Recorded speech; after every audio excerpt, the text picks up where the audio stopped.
Hare Krishna, Krishna Krishna, Hare Hare, Hare Rama, Rama Rama, Hare Hare.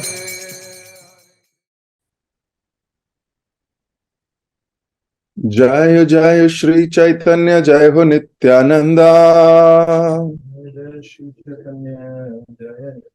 जय अद्वैत चंद्र, जय गौर भक्त वृंदा।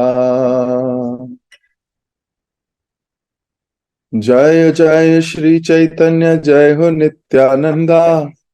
जय अद्वैत चंद्र, जय गौर भक्त वृंदा। जय जय श्री चैतन्य, जय हो नित्यानंदा। जय अद्वैत चंद्र, जय गौर भक्त वृंदा।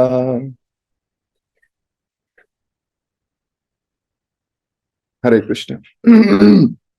आप सभी भक्तों का एक बार फिर बहुत बहुत हार्दिक स्वागत। आज 24 नवंबर, कार्तिक का महीना, द्वादशी का दिन, और हम लोग पढ़ रहे हैं श्री चैतन्य भागवत, श्रील वृंदावन दास ठाकुर द्वारा रचित ये महान महान महान ग्रंथ। कल हमने पढ़ा कि किस प्रकार एक सांप सची माता और जगन्नाथ मिश्र के घर में आ जाता है, और वो सांप कोई और नहीं है, अनंत शेष ही है, शेषनाग ही है। और भगवान उसको गोल गोल घुमाकर उसके ऊपर कुंडली मार के बैठ जाते हैं। जब अनंत शेष देखते हैं कि आसपास सारे लोग भयभीत हैं, सारे लोग स्ट्रेस में आ गए, सारे वैष्णवों को एंजाइटी हो गई है, तो वो वहां से निकल जाते हैं। हमने इस पर डिस्कशन किया था, एक भक्त दूसरों के कष्ट में दुखी हो जाता है, पर दुखे दुखी, और वैष्णवों को एंजाइटी तो कभी नहीं देता। तो अनंत शेष तो भगवान के फर्स्ट सर्वेंट है ना, ऐसे कह सकते हैं आप। तो वहीं तुरंत वो वहां से निकलते हैं। निमाई उनको फिर से पकड़ने का प्रयास करते हैं, वो फिर से जाते हैं उनके पास, लेकिन वो भागते हैं। आसपास के लोग गरुड़ गरुड़ चिल्लाते हैं। स्त्रियां उनको उठा लेती हैं, गले में लगा लेती हैं, आशीर्वाद देती हैं, और कोई गंगा जल छिड़कता है, कोई ताबीज पहनाता है, कोई कुछ करता है, कोई कुछ करता है। ये प्रेम संबंध है। This is loving affection. जिससे आप प्रेम करते हो उसके ऊपर आप कष्ट आता है तो आप प्रार्थना करते हो उससे, उसके लिए। कई बार लोग सोचते हैं कि कुछ और कर, और भी तो करो, लेकिन प्रार्थना से बड़ा कोई चीज नहीं है।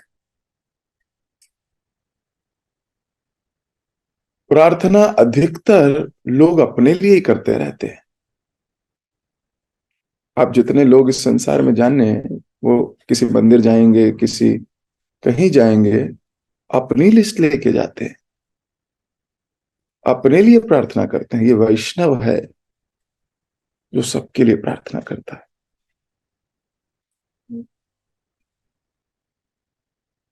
सनातन धर्म में हर वक्त सबके भले की बात की जाती है।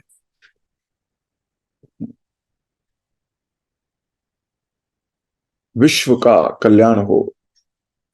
अपने लिए प्रार्थना कम है, अपने लिए भी करनी चाहिए, लेकिन दूसरों के लिए भी प्रार्थना करनी चाहिए।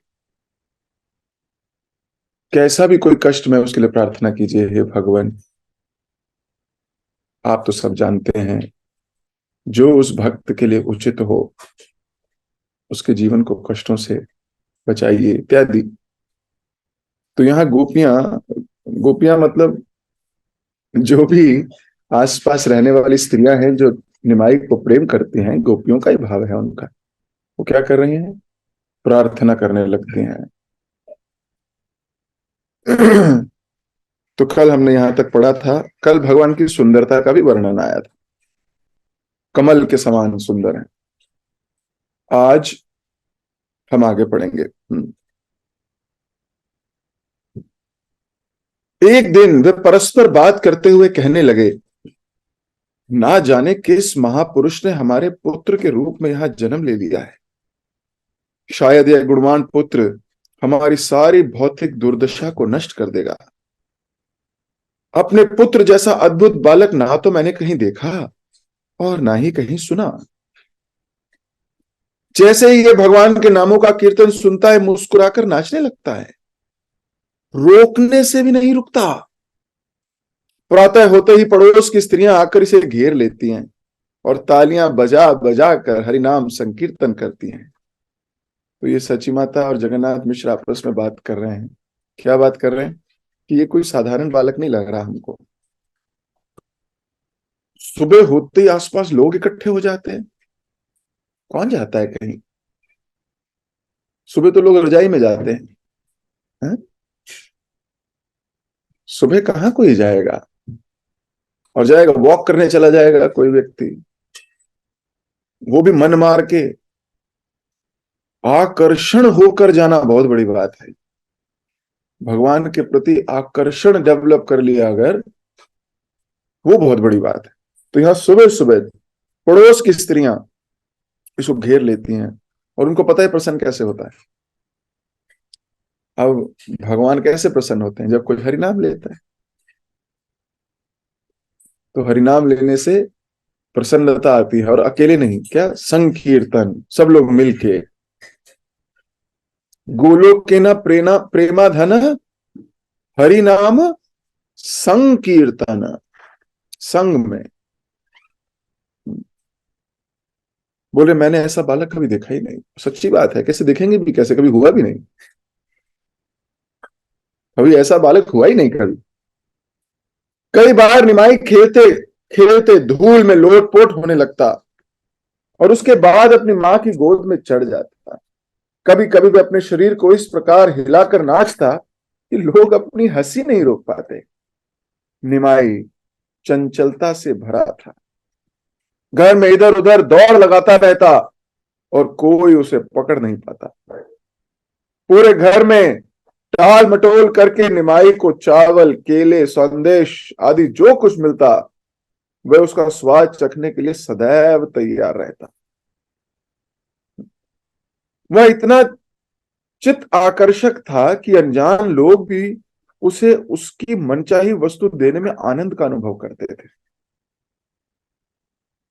तो जैसे किसी को भी देख के आकर्षण कर लेता है कोई, जैसे कृष्ण, भगवान का तो नाम का अर्थ ही है सर्व आकर्षक। ऐसे ही निमाई भी क्या थे? सर्व आकर्षक। जो उन्हें देखता था वो इतना वशीभूत हो जाता था, अपने को तो भूल जाता था और वो क्या चाहते हैं उनकी मनचाही चीज देने के लिए तैयार हो जाता है।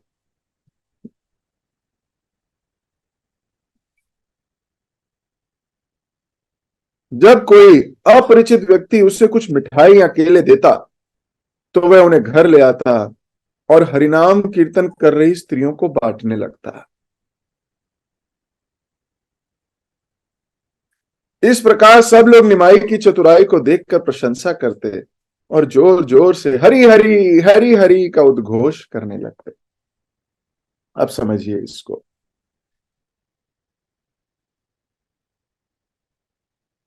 भगवान अपने भक्तों के प्रति कितने भक्तवत्सल हैं।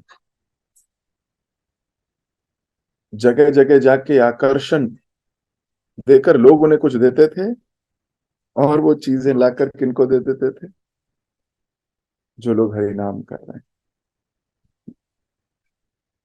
तो कई बार ऐसा लोग सोचते हैं कि भगवान की भक्ति में बहुत कुछ खोने को है।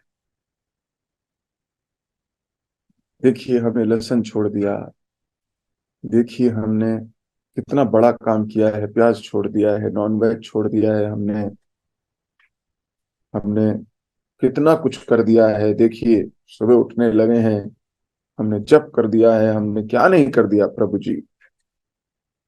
ऐसा मानो जैसे एहसान हो, गर्वित हो और कुछ बहुत बड़ी चीज छोड़ दी हो। अरे ये सोचो पाया क्या है?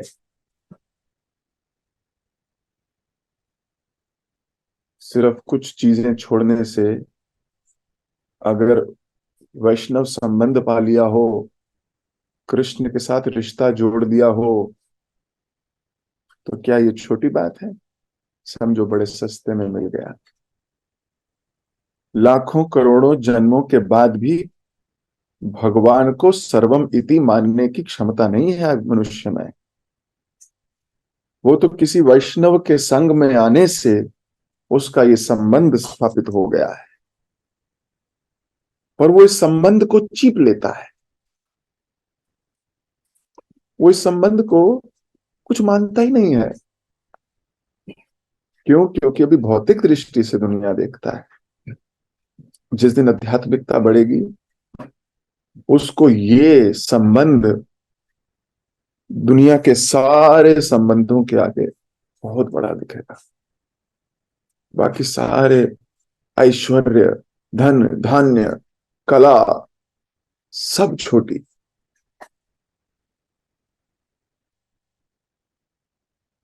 तो ये नहीं सोचना चाहिए कि मैंने क्या क्या छोड़ दिया। ये सोचना चाहिए कि मैंने क्या क्या पा लिया। इतना प्रेमी भक्तों का संग पा लिया, भगवान के प्रति रुचि प्राप्त करने का सिस्टम पा लिया। उसका मैं लाभ ले सकता हूं कि नहीं, ये मेरे ऊपर है, लेकिन एक सिस्टम तो पा लिया। मैंने अपने घर को वैकुंठ बना दिया। मैंने क्या क्या नहीं पाया। जब आप ये सोचोगे तो आप ग्रेटिट्यूड रखने लगोगे। लेकिन जब सोचोगे मैंने क्या छोड़ा, देखो मैंने कितनी मेहनत करी, तो केवल अहंकार आएगा और ग्रेटिट्यूड होगा नहीं।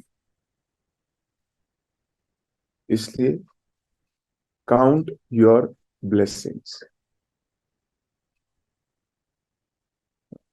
वो काउंट करना चाहिए। नहीं,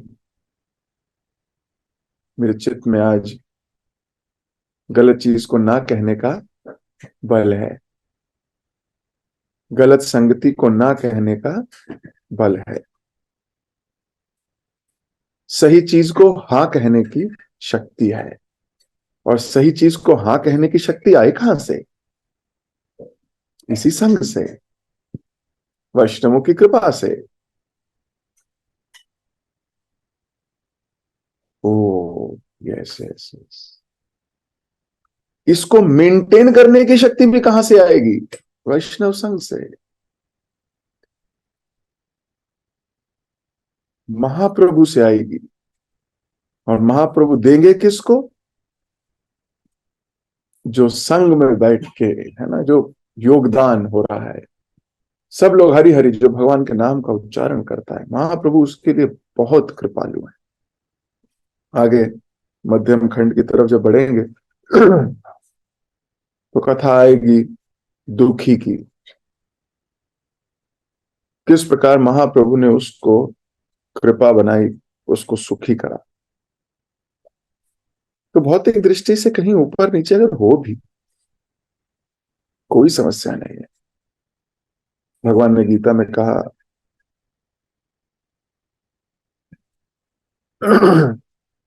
सतत चिंतयन्तो माम ये जना पुरी उपासते तेषाम नित्य अभ्युक्ता नाम योगक्षेमं वहामि हम। जो उसके पास है मैं उसकी रक्षा करता हूं, और जो उसके पास नहीं है मैं उसकी पूर्ति भी करता हूं। तो यहां महाप्रभु स्वयं ये उदाहरण पेश कर रहे हैं कि जो कुछ उनको मिलता वो अपने भक्तों को दे देते। उन भक्तों को जो हरिनाम संकीर्तन में लगे हैं। निमाई प्रतिदिन पड़ोसियों के घर जाया करता, कुछ घरों में वह उनका सारा दूध पी लेता। आप देखो भाई, पिछली बार मक्खन खाया था बहुत, घर घर जाके माखन चुरा लिया था, अब की बार भी पीछा नहीं छोड़ रहे हैं, दूध पी लेते। कुछ घरों में जाके उनके चावल खा जाते, और जब कुछ नहीं मिलता उन्हें खाने को उनके घर में, तो वहां रखी मट्टी की मटकियों को फोड़ देते। बोले मेरे लिए कुछ रखा ही नहीं है यहाँ, लो तोड़ देता हूं। नुकसान करके आते। यदि उस घर में कोई छोटे शिशु मिलते तो वह तब तक उन्हें चिढ़ाते रहते जब तक वह रोने नहीं लगते। रुला के आते थे। कई बार शिष्य लेटे होते थे तो चुकोटी है ना, ऐसे चूटी चूटी मारते थे, रो क्यों नहीं रहा ये। और फिर जब वो तेज तेज रोने लगता तो ये हंस के भागते वहां से। और जैसे ही वहां कोई आता है निमाई वहां से भाग जाते। और यदि संयोगवश कभी पकड़े जाते तो तुरंत उस व्यक्ति के पैर पकड़कर क्षमा मांगते हुए याचना करते, कृपया इस बार मुझे जाने दो, मैं तुम्हें वचन देता हूं फिर कभी नहीं आऊंगा, मैं आज से चोरी नहीं करूंगा, कृपया मुझ पर दया करो। ड्रामा चालू है। पिछले बार का ड्रामा अब भी चालू है।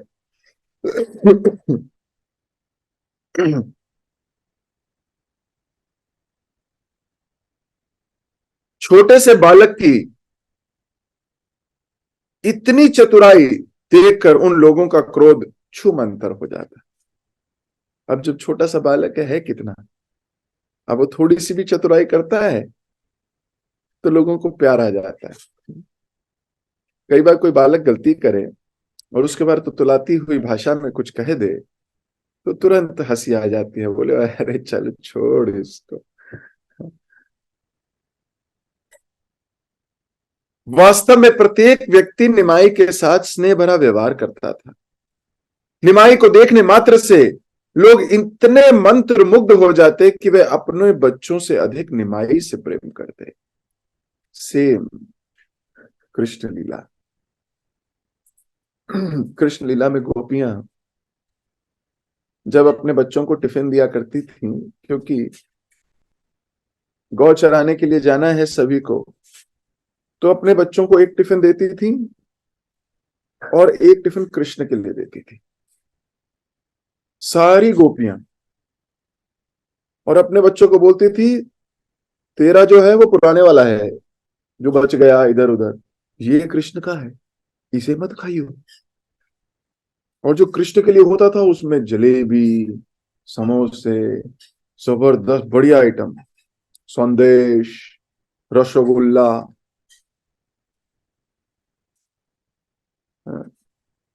श्रीखंड, मैंगो श्रीखंड।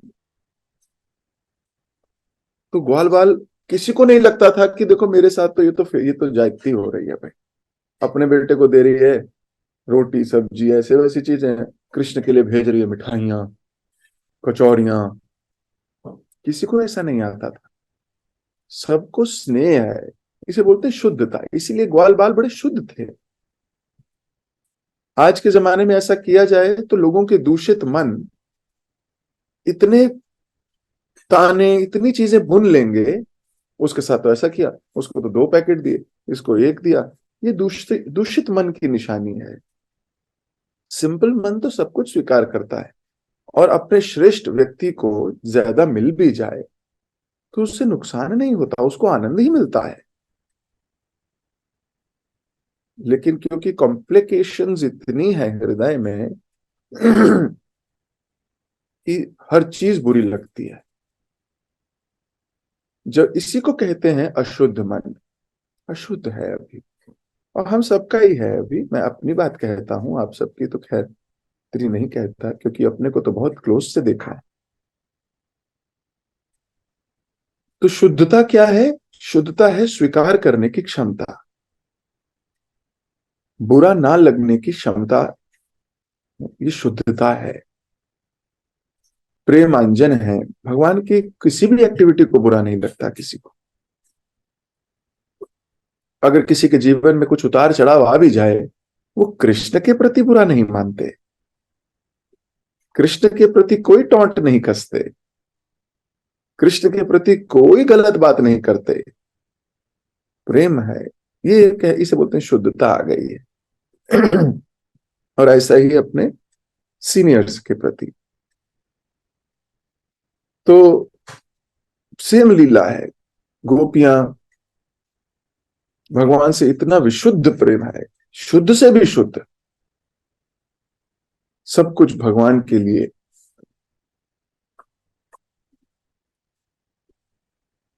इतना स्नेह कि कृष्ण के लिए माखन बनाया करती थी, अपने बच्चों को नहीं देती थी, कृष्ण को मिलेगा। हमने किया है कभी ऐसा किसी के लिए कि अपने बच्चों को नहीं मिलेगा?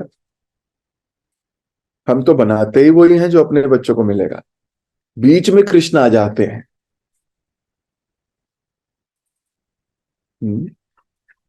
बीच में कृष्ण है। लेकिन गोपियों के साथ ऐसा नहीं है। पहले कृष्ण है, बीच में उनके बच्चे। यही कॉन्शियसनेस का, हाँ, हमें रूपांतरित करना है इसको। इसी को बोलते हैं कृष्ण कॉन्शियसनेस। कि हर चीज आप जो सोच भी रखो, आपकी चेतना से जो सोच भी निकले, वो कृष्ण भावना भवित हो, कृष्ण के लिए हो। और अगर सोच किसी और वस्तु व्यक्ति विशेष के लिए हो रही है, तो फिर अभी विशुद्ध कृष्ण चेतना डेवलप नहीं हुई है। लेकिन एक दिन करनी है, आज नहीं हुई कोई बात नहीं, हम प्रोसेस में हैं।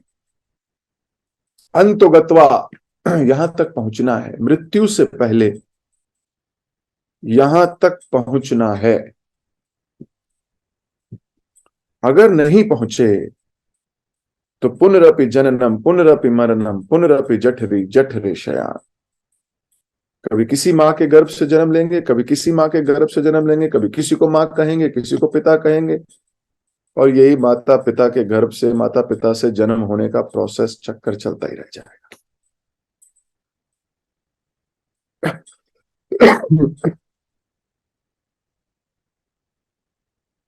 तो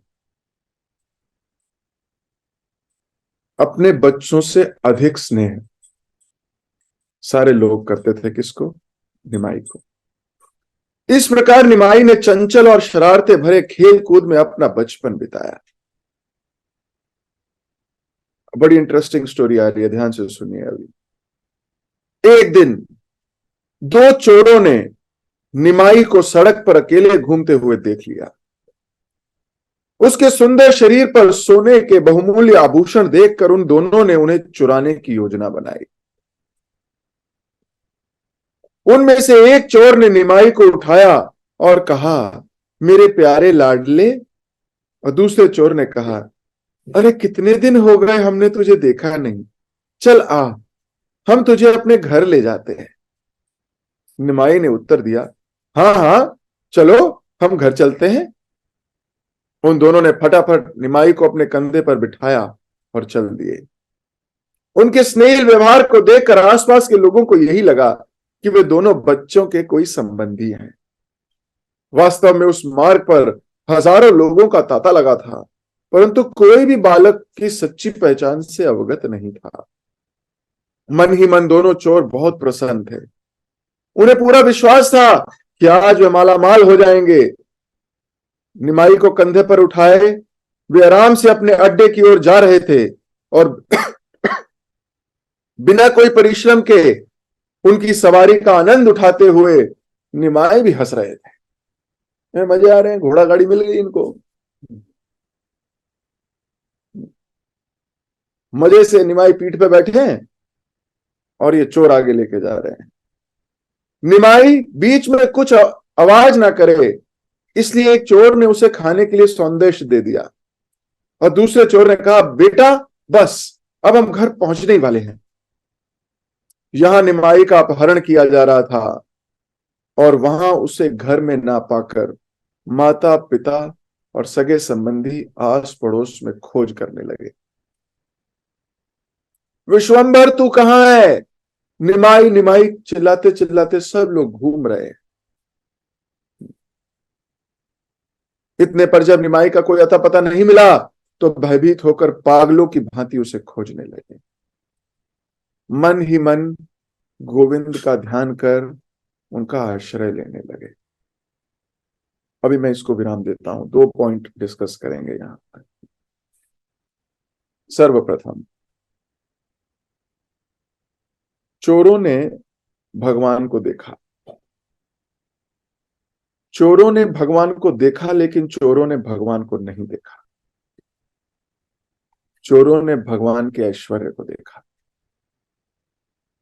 चोरों ने भगवान के ऊपर अलंकार, आभूषण, वो सोना देखा, भगवान को मिस कर गए। विचार करने योग्य बात है कि कहीं हम भी ऐसे तो नहीं? क्या हम भी भगवान का कहीं ऐश्वर्य ही तो नहीं देख रहे कि कहीं भगवान मिस हो जाएं? इस संसार के लोग कृष्ण से ज्यादा कृष्ण की रिसोर्सेज से प्यार करते हैं।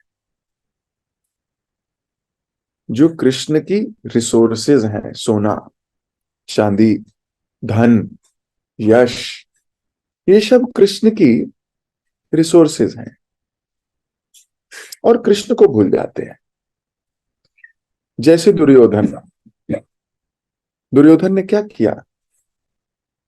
दुर्योधन और अर्जुन दोनों भगवान के समक्ष गए थे महाभारत के युद्ध से पहले। दुर्योधन और अर्जुन, दुर्योधन ने मांग ली भगवान की रिसोर्सेस, भगवान की नारायणी सेना, ये सोचकर कि युद्ध में तो यही काम आएंगे। निहत्थे कृष्ण को मैं क्या करूंगा लेके? अर्जुन ने मांगे निहत्थे कृष्ण। अर्जुन को भगवान की रिसोर्सेज नहीं चाहिए, अर्जुन को केवल कृष्ण चाहिए। हमारी प्रार्थना में कृष्ण की रिसोर्सेज हैं या कृष्ण स्वयं है? इस पर विचार कीजिए। अगर कृष्ण की रिसोर्सेज चाहिए तो अंत दुर्योधन का क्या हुआ मुझे आपको बताने की आवश्यकता नहीं है। और अगर केवल कृष्ण चाहिए तो अंत में अर्जुन के साथ क्या हुआ यह भी मुझे बताने की आवश्यकता नहीं है। जीत उसी की होगी जो कृष्ण को वास्तविकता में देख पाएगा, और जो कृष्ण के ऐश्वर्य से, उनकी रिसोर्सेज से अभिभूत हो, पागलों की तरह उसी की तलाश करता रहेगा। केवल धन चाहिए, धन धन धन धन धन, उसका होगा धनाधन धनाधन धनाधन धनाधन। उसकी धनाधन पिटाई होगी एक दिन। वो मांग रहा है धन धन धन, भगवान कह रहे हैं धनाधन धनाधन धनाधन। तो एक विवेकवान जीव, विवेकशील जीव, बुद्धिमान जीव ये जानता है, और वो अपने पूर्वज, अपने आचार्यों, अपने महाजनों के दिखाए हुए मार्ग पे चलता है। महाजनों येन सगथान पंथा। तो परम भगवान को ये चोर देख नहीं पाए। ये चोर केवल भगवान के ऊपर आभूषणों को, भगवान की रिसोर्स को देख पाए। देखने में ये भी भगवान का संग कर रहे हैं, गोदी में बिठा के लेके जा रहे हैं, लेकिन हृदय में कुछ और चाहिए। तो कई बार लोग भक्त बनते हैं, लेकिन इनका विचार कुछ और होता है। नाम जप भी करते हैं, भगवान को गोदी में लेके घूमते हैं, लेकिन हृदय में कुछ और चीज चल रही है। चोर है। तो ये पहली चीज जो हमें इस पे मंथन करने की आवश्यकता है। दूसरी,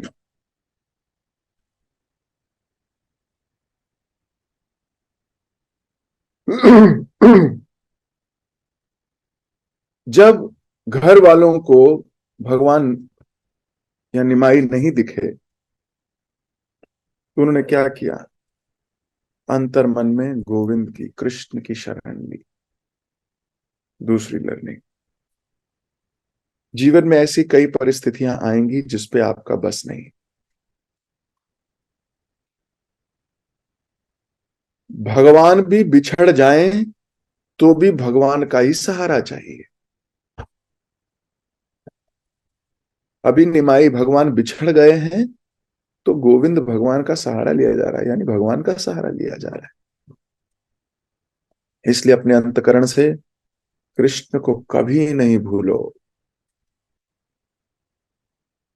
कभी नहीं। हृदय से शरणागति स्वीकार करो। Surrender unto him. See, either you surrender voluntarily or he will make you surrender at the end of your life. Very simple. या तो स्वयं ही शरणागति स्वीकार कर ले भक्त, अंतोगत्वा तो उससे सब कुछ छीन लिया जाएगा इस शरीर के अंत होने तक। तो यहां सब एक और लर्निंग मिल रही है कि जब कभी कैसी भी परिस्थिति हो, हृदय से भगवान का आश्रय लेना चाहिए। हे कृष्ण, हे गोविंद, हे केशव। जैसे अर्जुन ने लिया, जैसे परीक्षित महाराज ने लिया, जैसे हजारों हजारों भक्त जो भागवतम में तो कई हैं, गजेंद्र ने लिया, कुंती महारानी ने लिया, एक ही आश्रय। उत्तरा ने लिया,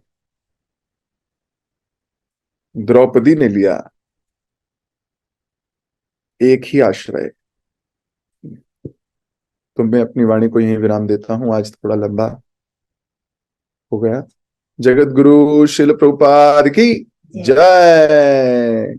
शिल वृंदावन दास ठाकुर की जय। श्री चैतन्य भागवत की जय। आप सबसे मुलाकात होगी कल, इसी पेज से आगे पढ़ेंगे हम कल। हरे कृष्णा।